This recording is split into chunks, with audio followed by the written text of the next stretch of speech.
Hello. Welcome back to the second episode of our Mega Mac or MekHQ campaign for Raven acquisitions. The first episode, we covered the basics of how to start a campaign, how to set up a campaign, getting your unit set up, getting your first contract, traveling. This episode, we'll look at a little bit more at unit management, and hopefully maybe get our first battle. So the command center here kind of shows you what's going on with your unit. It shows you your reputation, your experience rating, which is none at the moment, our mission success, which is 0, our personnel, our administrative capacity. We had to hire another HR person in order to not be over capacity on that, so we need to keep an eye out for another one. Shows our damage situation, our transport capacity. We have no transport capacity because we have no transport. We have no drop ships. We have no jump ships, nothing of the sort. Same for the cargo capacity. We can't carry anything around. We have 20 hospital beds because we have one doctor. We have 0 prisoner capacity because we have no security. And we have 15 needed uh, facilities for the kitchens, and we have 0. So let's take a look at the unit market. We're looking for some kind of mobile field kitchen of the sort. There's nothing here for that, so we're going to cancel that. We're going to go in, and this is something, now we're not going to do this with every unit we need, but we can do it with commonly found units. So for example, purchase unit. We need a tank, we need a kitchen. Okay. How about a canteen? There we go, mobile canteen. That costs about 300,000 if we can get our hold of it. So we're going to go ahead and buy one. And that's something that you can find on a planet somewhere pretty commonly. And if not, we buy the chassis ourselves. And this is role playing, right? We buy the chassis ourselves and we convert it over to a field kitchen. That'll be the cost per item. Let's say we spend 200,000 buying the truck, and then the other 94,000 getting the kitchen equipment set up and blah blah blah. Now, we're going to take another look at our table of organization and equipment. We are pretty decent here as far as pilots go.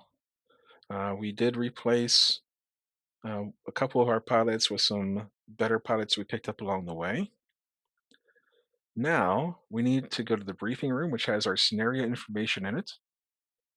So we get one campaign victory point for each successful turning point scenario. This will be orange when we get to them. Like that'll be how you tell which ones they are. And I believe the main goal, here it is, on area of operations. The strategic objectives are to locate and capture a designated facility, which we have a objective right here. Locate and engage, defeat hostile forces, which we'll probably do along the way, and maintain campaign victory point, basically a positive score by completing these turning points. So how do we do that? First, we have to come over here to our forces that we have available. We have a heavy, a medium, and this one's medium, but it's really more like light. So this is our scout. So we're going to put them on patrol duty, and that fulfills. So we need to have a total of 1 unit for this contract that's active. We don't have to have any more active, but we're going to activate this one as a maneuver lance, so we know it's a little bit faster. And this is our front line lance. This is our heavy one. Now, we go back here to area of operations. We have to drop in, we have to basically scout this map. And the way you do that is to deploy your patrol unit. And each of these tiles has a terrain. You can kind of see the texture of it. And That will determine essentially what kind of terrain you're fighting on. Now, this first drop is the risky one. We don't want to land on an enemy tile, but it's like playing Minesweeper. You gotta pick one to go. So we're just going to go right here. This one it'll light up all the tiles around it. So we're going to deploy our patrol here. Hit confirm. What happened? Oh, there it is. So we ended up with two missions around us. There's an assassination, tactical with. Looks like there's two missions there in the same tile. So we're gonna go here to the briefing room. There's two tactical withdrawals, and there's an assassination. Oh, here it is. There's another one right here under. There's one hidden under there. So the assassination one, we have two tactical withdrawals, and they are due on the 28th and the 1st. It's currently the 23rd. So we're going to sort these by date. So this one here, let's see, it'll take place in a generic town. So you can see the map, because right here in the area of operations, that's right here. So that must be this one. The Free Worlds League will be sending 5,000 battle value to help us, and the Federated Commonwealth, which is our opponent here, will be sending 7,400 to start with, followed by another 4,000 as reinforcements.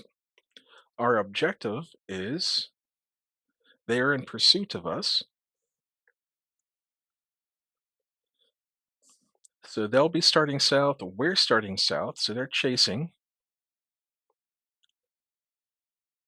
The enemy will control the battlefield at the end of the engagement, meaning we get no salvage. So killing stuff does not matter at all for this.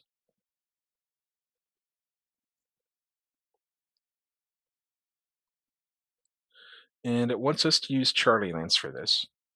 So we will have to use Charlie Lance. Like, we don't, that's what we have to use. This one here is another tactic withdrawal. And it also wants us to use Charlie Lance. So we're going to have a little bit of a break in between the first scenario and the second one. However, there is this assassination here, and it's going to be in a water tile, it looks like. So that's going to be a little bit weird. So let's go ahead and deploy for that one. We're going to throw our... We're going to put our maneuver lance into this. We don't know what we're doing, like what we're going after there, but we know it's an assassination mission. It gives us the option, because we have an adjacent lance, essentially, it gives us an option of pulling units from the adjacent lance to help. We're not going to do that. It looks like we're going to have some allied help, so we're just going to go with what we got. We're going to commit to that, and it pops up here as a turning point, and that goes off immediately because we just dropped in on them.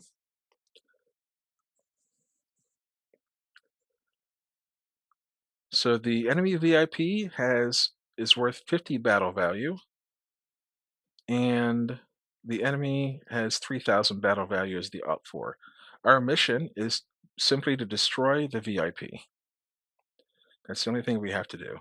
And something we need to change here, if we haven't already, is to go to campaign options. And I think Mega Mech options. Yeah, Mega Mech options. So I'm going to go to Mega Mech options here. Victory conditions, and we're going to skip all phases when forced victory occurs. So basically, when the victory hits, we can hit done, and there's no more, we don't have to do anything else after that. It's over. The fight's done. So let's start this game, see how this goes. Commence the drop.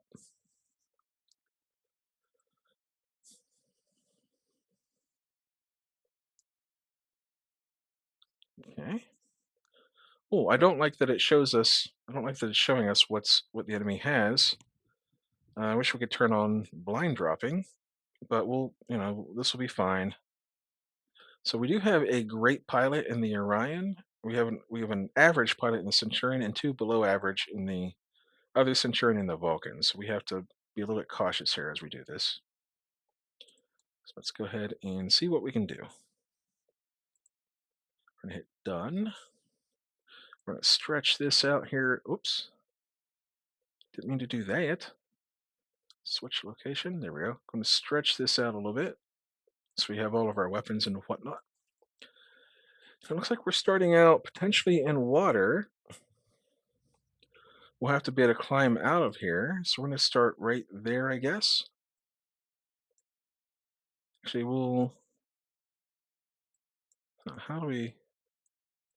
how can we get out of this?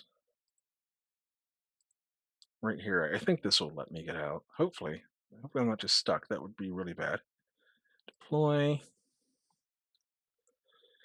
This is the VIP, the little VTOL. It's only worth 50 battle value, but it's super fast, 15 out of 23. And then we're going to deploy the Centurion in the water back here. We're going to deploy the Centurion. I don't know, gosh. Depth 1. Here it is. This might actually that's a Vulcan, so we can put it over here. It can jump. We'll be good. Put the other Centurion here, and hopefully it can walk out. I don't play with water too often. Yeah, this isn't good. I have to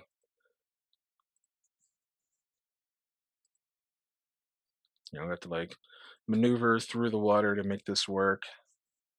That's unfortunate. Two of our pretty good mechs are stuck here.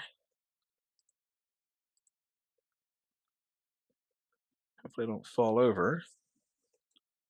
Can we get the Centurion out? We can. So at least we'll have two mechs to fight with. The goal, again, is really all we have to do is kill the VTOL, the little helicopter, vertical takeoff and lift. And that'll be that. Like, that'll be the mission. So we can't see anything, so we're going to skip with the Orion. The Centurion has 15s to hit because this thing is a moving. It has a to hit modifier of 5 because it moved 13 hexes. So that's skip that one. We have a little autocannon here, which has a nice long range on it. 14s to hit, so we're going to skip there. And then this Centurion has a little bit better 14s and 12. We're going to fire to hit on a 12. Maybe we'll get lucky. And go.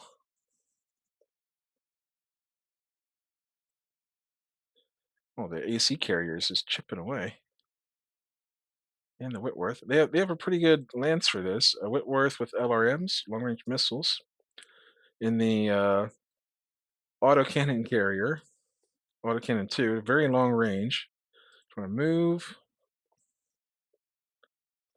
We're going to move like this and turn. Well, I guess we can't turn. Come on, don't fall. Thank you. We're going to get this Vulcan out of the way. So we're going to turn like this. Being stuck in the water is not great. He's that VTOL is skidding around quite a lot there. So I'm just going to walk forward into the woods. That'll give me a +1 modifier. It's as if I moved 3. Okay. Still no shots with the Orion, unfortunately. So I'm going to twist this Centurion here. Any shots on the VTOL? No. Any shots on this thing? No. LRMs in the back? No. LRMs at that thing. So no shots for my Centurion. So I'll skip with him. And we have a little bit of shot there. No shots there. It's worth 12 if I can hit him. I'm just going to go for it and hope for the best, because really the only thing we have to do is kill the VTOL and the mission's done. So we're going to fire, and be done. Nothing. And we can kick this guy. And in fact, he is 1 level below us here. So we are on level 1. He's on level 0. That means we're half a height above him essentially in terms of mech height. So if I kick him, I can hit him in the cockpit.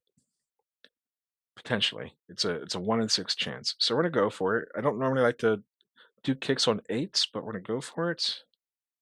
Missed, but I didn't fall over. So that's okay.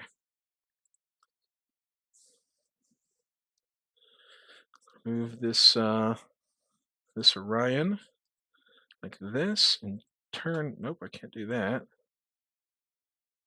This is just. Oh, I skipped movement on him. I'm so stupid. So I have to go that way. I have to turn. Ay, caramba. Yeah, I am really stupid. All right, we're gonna keep this guy back here. It's as if he moved 3. The VTOL is still just doing donuts, essentially. The Vulcan, what is this I'm fighting? Is this a Wolfhound? It's a Phoenix Hawk, so it can jump 6 hexes, so it's going to end up behind me almost no matter where I go. So I think I'm just going to turn this way to the north so he can't jump behind, he can't stand behind me. Okay, so he's got nothing. 16, 14. This is not great. So he has partial cover because he's behind this little hill. So we're just going to lob a shot at him and hope for the best. If we can maybe knock him down or weaken some armor. 12s to hit. Jeez, that stinks. Done. 12s to hit. 12s to hit. We're just going to, I think we're just going to fire at this guy. Yeah, we're going to fire at him.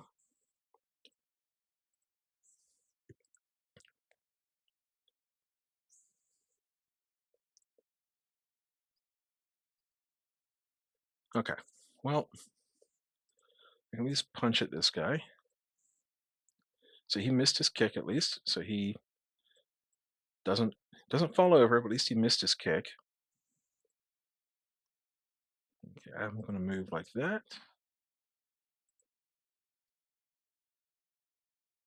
This Centurion back here is just going to hold still because I can't. I need to get into this depth 1 essentially eventually. This thing here is still hauling butt. It needs a +5, or it's a +5 to hit.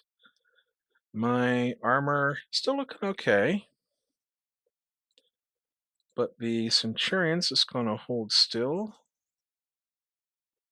The Vulcan, oh boy, she is a 5/5, so I need a 10 to hit. You know what? We're gonna go for it. I can take one more round of being shot at with this Vulcan, maybe. So skip firing. 12s. Fire, fire, unless 5s. Okay, you know what? We're gonna shoot at this guy. Just try to get him out of the way. So hang on. Twist in that direction. Fire, fire, fire. And then we're gonna twist towards this. So actually we need 11s to hit. Oh, target airborne. Well, oh, minimum range, that's why. So you need 11s. Oh, that's not good. 12s. And 11. Really, really just need to land one hit on that VTOL.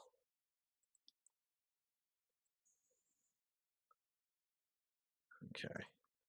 Move. Oh, okay, I'm above water now. So this one's going to submerge. So he has to submerge.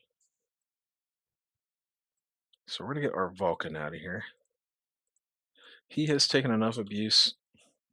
He's just been standing out there being a target. This Centurion's going to skip movement. Okay. Oh boy. Oh, hey, the VTOL skidded off the field. I wonder if it can. We're going to give it a couple turns to see if it comes back, and if it can't come back, if you leave the field, you count as destroyed in BattleTech. You are the same as destroyed. Skip firing, skip firing, fire. Done. We're going to twist to get. Actually, I can get him in my front arc, so we'll put everything into him. Done. Hurting this Phoenix Hawk isn't really necessary. All right, he does. Um, Dang, lost my left leg. Okay, well, that stinks. It's not going well for me so far.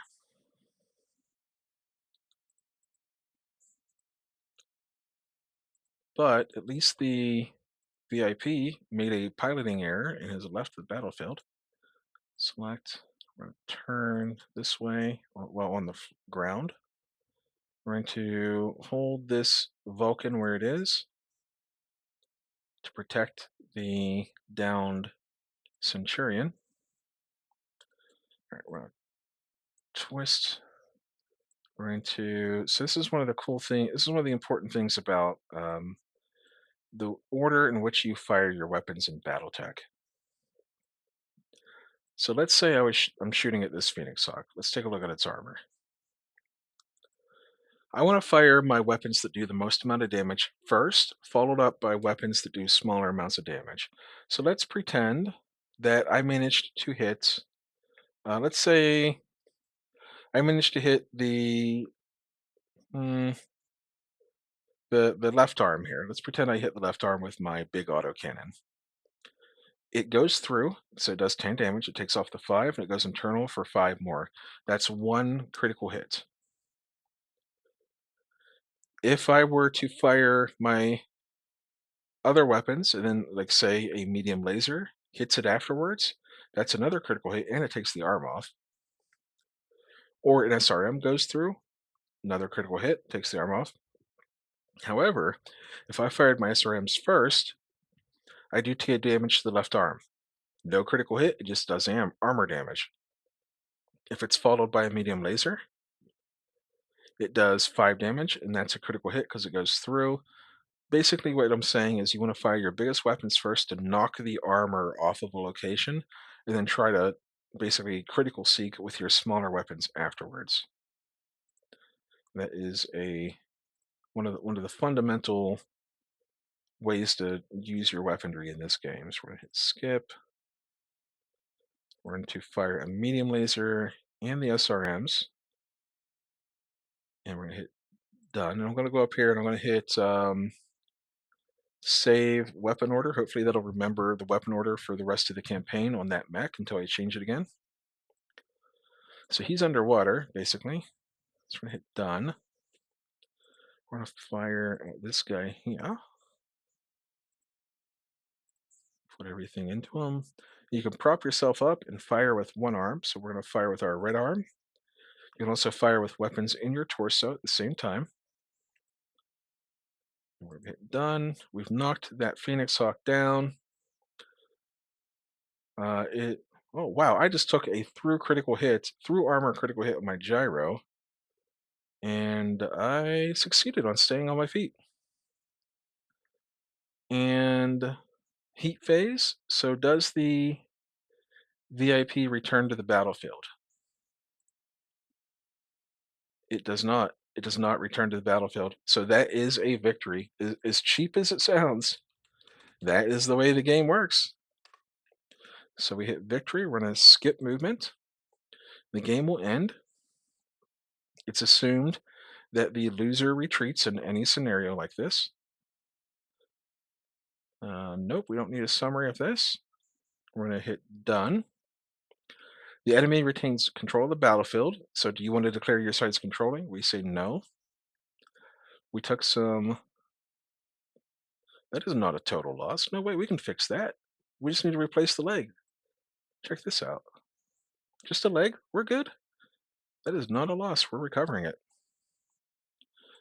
My Orion will pick it up and drag it home if he has to. All right, so now we go to personnel. So that Centurion pilot did take a hit, so he's going to need some hospital time. That is considered destroyed. It's not on the map. I cannot attack it anymore, so it's gone. And finish. Another cool thing you can do is if you have mechs with hands and someone is camping the edge of the map, you can walk up and push them off the map. We're going to issue awards for first combat. Look at that. Now we need to go to the infirmary. We need to assign him to a doctor, so we'll do that. We're going to go to the repair bay, and there are two different ways that I know of for repairing mechs in this game. The first is you select the mech, you select the piece that you want to work on, and then you select your technician. They'll give you a target number that you want to basically it's an 8 to do this repair job, so you can go to a better technician. If they're green, that means this is the tech that is assigned to this particular mech. So we're going to go for 6s to replace this armor. Done and done. Oh, it failed right here. I needed a 6, rolled a 4.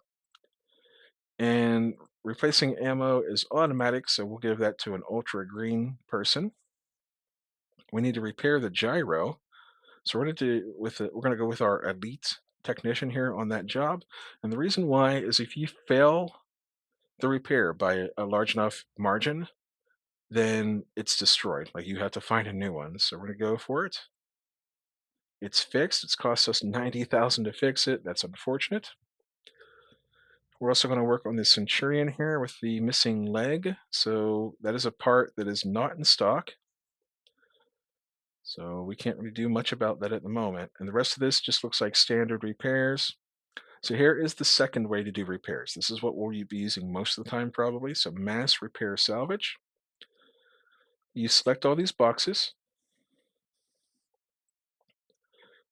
And this shows you the minimum technician allowed and the maximum. So you can basically, if you say, hey, I don't want my green technicians working on some of this higher end stuff. So for example, we can say only regular and above for salvaging engines and gyros. And for cockpit sensors, we'll also say regular. Actuators, we'll say regular. Salvage other, we're going to say veteran because we don't know what that is. And omnipod, we're going to say elite. Locations, we're going to say green. Weapons, we're going to say green. And then repair armor and ammo and stuff, that's our green technicians. So this is the minimum target number allowed. We're going to go with, for armor and ammo, 6s. And we're going to go for 5s with most of this other stuff.